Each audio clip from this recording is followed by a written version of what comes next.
Relative लोबरिंग of vapour pressure, ये colligative property है। तो कॉलिगेटिव प्रॉपर्टी का मतलब होता है वो किस पे डिपेंड करती है, नंबर ऑफ सल्यूट पार्टिकल पे, ना कि नेचर ऑफ सल्यूट पार्टिकल पे।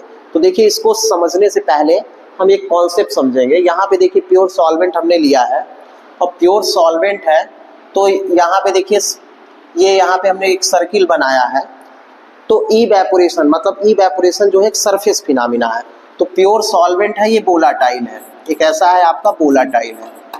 तो वोलाटाइल है तो इसका वेपर प्रेशर बनेगा जिसको हम लोग किससे डिनोट करते हैं, प्योर है तो P1 नॉट से। ठीक है, अब हम क्या कर रहे हैं कि एक नॉन वोलाटाइल सल्यूट लिए, ये हम मान लेते हैं कैसा है, नॉन वोलाटाइल है, नॉन वोलाटाइल है, ये नॉन वोलाटाइल सल्यूट है। तो नॉन वोलाटाइल सल्यूट है तो ये वेपर में कन्वर्ट नहीं होगा। तो अब जो है इस वोलाटाइल सॉल्वेंट में इस नॉन वोलाटाइल सल्यूट को हमने मिक्स किया तो आपका क्या बन जाएगा, आपका सॉल्यूशन बनेगा। ये आपका सॉल्यूशन हो गया, यहां पे ये सॉल्यूशन हो गया। तो अब आपको बताना है कि यहाँ पे जो वेपर प्रेशर होगा वो कितना होगा। तो देखिए इवेपोरेशन एक सरफेस फिनोमिना है। अब इसमें हमने क्या ऐड कर दिया है, नॉन वोलाटाइल सल्यूट ऐड कर दिया है। नॉन वोलाटाइल जब सल्यूट हम ऐड कर देंगे तो उसके पार्टिकल जो है ये पूरे सॉल्यूशन के अंदर होंगे क्योंकि ये होमोजेनियस मिक्सचर है।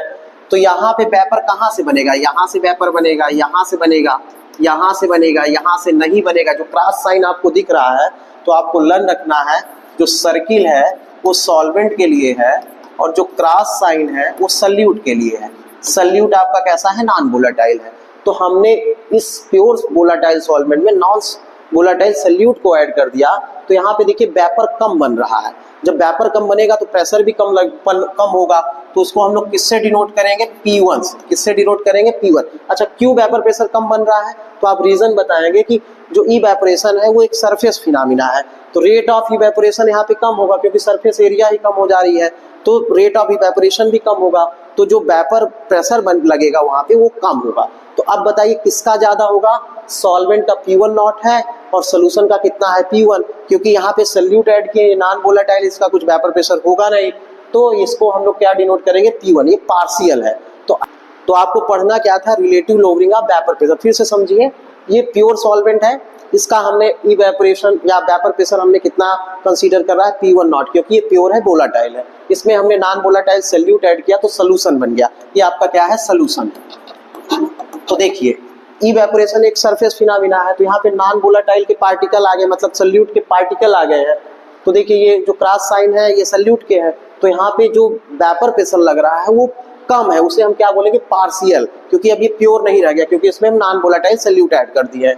तो अब आपको ये बताना है कि वेपर प्रेशर किसका ज्यादा होगा, प्योर सॉल्वेंट का कि सॉल्यूशन का होगा। ध्यान से देखिए, यहाँ पे देखिए एरो साइन ज्यादा बन रहे हैं, यहाँ पे कम बन रहे हैं।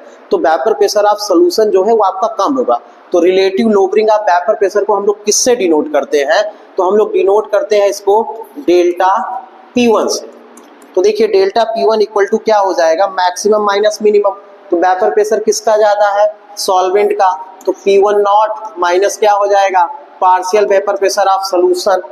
तो देखिए हम लोग अब उससे पढ़े हैं राउल्ट लॉ से। राउल्ट लॉ से क्या होता है, P1 जो है डायरेक्टली प्रोपोर्शनल होता है किसके, mole fraction of each component के। तो हम लोग राइट करते थे राउल्ट लॉ से P1 इक्वल टू कितना, P1 नॉट x1 कितना होता है। तो अब ये P1 की वैल्यू को हम यहाँ पुट कर दे रहे हैं। तो देखिए जब हम पुट करेंगे तो देखिए क्या हो जाएगा, डेल्टा P1 इक्वल टू क्या, P1 नॉट, यहाँ P1 की वैल्यू कितनी हम राइट करेंगे, P1 नॉट x1। अब देखिए कॉमन आप ले सकते हैं, तो देखिए कॉमन ले लेंगे तो क्या हो जाएगा, डेल्टा P1। तो P1 नॉट को हमने कॉमन ले लिया तो कितना बचेगा, 1 माइनस x1। ठीक है, अब जो है हम लोग इसको राइट करेंगे, डेल्टा P1 की प्लेस पे हम लोग ये राइट कर सकते हैं। तो राइट कर लीजिए, P1 नॉट माइनस क्या, P1 इक्वल टू कितना, P1 नॉट 1 माइनस x1 को हम लोग क्या बोलते हैं, x2 बोलते हैं, मोल फ्रैक्शन। रीजन क्या है कि आपको मालूम है x1 plus x2 equal to कितना होता है, 1। तो यदि हम यहाँ पे 1 माइनस x1 कर दे तो x2 हो जाएगा। तो देखिए आप जब x2 यहाँ पे कैलकुलेट करेंगे तो देखिए x2 इक्वल टू कितना हो जाएगा, ध्यान से देखिए, ये इधर आ जाएगा तो क्या बनेगा P1 नॉट माइनस P1 अपान कितना P1 नॉट। इस फार्मूले को हम क्या बोलते हैं, रिलेटिव लोबरिंग ऑफ वेपर प्रेशर। अब ध्यान से देखिए किस पे डिपेंड कर रहा है, तो ये मोल फ्रैक्शन पे, सेकंड कंपोनेंट पे डिपेंड कर रहा है। x2 क्या है, mole fraction of second component, तो नंबर ऑफ मोल पे मतलब नंबर ऑफ पार्टिकल पे डिपेंड कर रहा है, किसके, सल्यूट के। इसलिए क्या है, ये आपका रिलेटिव लोबरिंग वेपर प्रेशर आपका क्या है, एक कॉलीगेटिव प्रॉपर्टी है। यदि कोई पूछता है रिलेटिव लोबरिंग वेपर प्रेशर आपकी कॉलीगेटिव प्रॉपर्टी है तो आप बताएंगे, क्योंकि रिलेटिव लोबरिंग वेपर प्रेशर का फार्मूला देखिए क्या आ रहा है कि x2 इक्वल टू, मतलब x2 का मतलब है mole fraction of second component, और मोल का मतलब है कि एक नंबर, और नंबर किसका, सल्यूट का, तो एक कॉलीगेटिव प्रॉपर्टी है। लेकिन यदि कोई कहता है कि वेपर प्रेशर जो है कॉलीगेटिव प्रॉपर्टी है, तो कॉलीगेटिव प्रॉपर्टी नहीं है, रिलेटिव लोबरिंग वेपर प्रेशर जो है कॉलीगेटिव प्रॉपर्टी है। ये आप समझ गए, नहीं समझे तो ध्यान से देख लीजिए। ये हमने एक वोलेटाइल सॉल्वेंट लिया था, इसका वेपर प्रेशर हमने कंसीडर कर लिया है, कितना है, P1 नॉट है, क्योंकि ये प्योर है। इसमें हमने नॉन वोलेटाइल सॉल्यूट ऐड किया तो सोल्यूशन बना। अब ये जो सोल्यूशन हमारा बना है तो इसमें जो वेपर प्रेशर है वो पार्शियल वेपर प्रेशर है, क्योंकि यहाँ पे वेपर प्रेशर कम लगेगा, क्योंकि एक सरफेस फिनोमिना है, सरफेस एरिया ही कम हो जा रहा है, तो रेट ऑफ इवेपोरेशन भी कम हो जाएगा, तो वेपर प्रेशर भी कम बनेगा। तो इसको हमने P1 से कंसीडर कर लिया। अब हम लोग पढ़ रहे हैं रिलेटिव लोबरिंग ऑफ वेपर प्रेशर, तो रिलेटिव लोबरिंग को हमने किससे डिनोट किया है, डेल्टा P1 से। तो डेल्टा P1 इक्वल टू क्या हो जाएगा, P1 नॉट माइनस क्या, P1।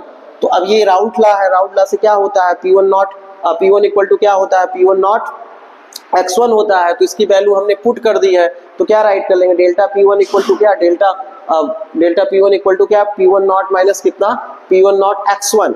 तो यहाँ पे क्या आ जाएगा आपका, डेल्टा P1 इक्वल टू क्या, P1 नॉट हमने कॉमन ले लिया तो 1 माइनस x1 हो गया। तो देखिए P1 नॉट माइनस कितना P1 इक्वल टू क्या, P1 नॉट x2।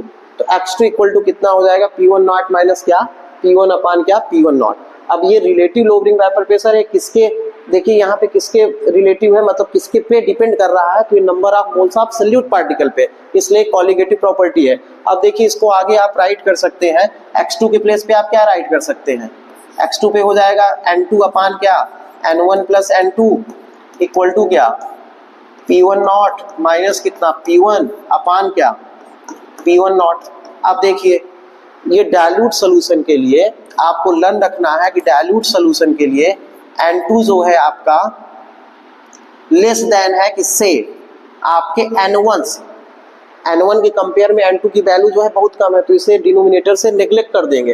तो देखिए क्या हो जाएगा, यहाँ पे आप राइट कर सकते हैं क्या, आपका n2 अपान क्या, n1 इक्वल टू क्या, P1 नॉट माइनस कितना, P1 अपान कितना, P1 नॉट। ठीक है, तो हम इसको अब क्या राइट कर सकते हैं, n2 इक्वल टू होता है W2 अपान M2, और इसके अपान n1 है, n1 का मतलब क्या होता है, तो n1 की वैल्यू क्या हो जाएगा, ये W1 अपान कितना M1 इक्वल टू कितना, P1 नॉट माइनस कितना, P1 अपान कितना, P1 नॉट। तो आप क्या राइट कर लेंगे, आप इसको राइट कर सकते हैं क्या, P1 नॉट माइनस क्या, P1 अपान कितना, P1 नॉट इक्वल टू, तो जब आप इसको सॉल्व करेंगे तो क्या हो जाएगा, W2 अपान M2 इंटू क्या हो जाएगा, M1 अपान कितना, W1। तो इस फार्मूले से हम मॉलिक्यूलर वेट ऑफ सॉल्यूट को कैलकुलेट कर सकते हैं। तो इस फार्मूले से क्वेश्चन आएंगे और इस फार्मूले से, तो ये आपसे बन जाना चाहिए।